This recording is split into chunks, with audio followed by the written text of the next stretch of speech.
Torbada 8 qırmızı, 7 ağ kürə var.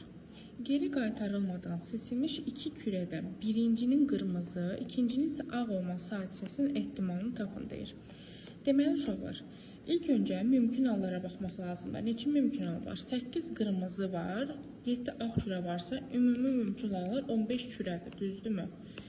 İndi 15 kürədən birincinin qırmızı olması ehtimalı nədir? 15-də 8-dir, düzdürmü? Bəs yaxşı, ikincinin ağ olması ehtimalı nədir? Deməli, birincisi qırmızıdırsa, birini çıxartdınız da qırmızı tutaq ki, yerdə neçə kürə qalır? 14 kürə qalır, düzdürmü? Deməli, ikincinin ağ olması ehtimalı isə 14-də nə olacaq? 7 olacaq.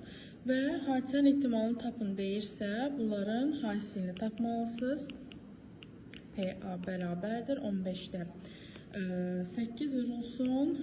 14'te 7 ixtisar gedir. Burada qalır 2. 2 ilə də 8 ixtisar gedir. Burada qalır 4. Cavab elədir nə? 15'də 4.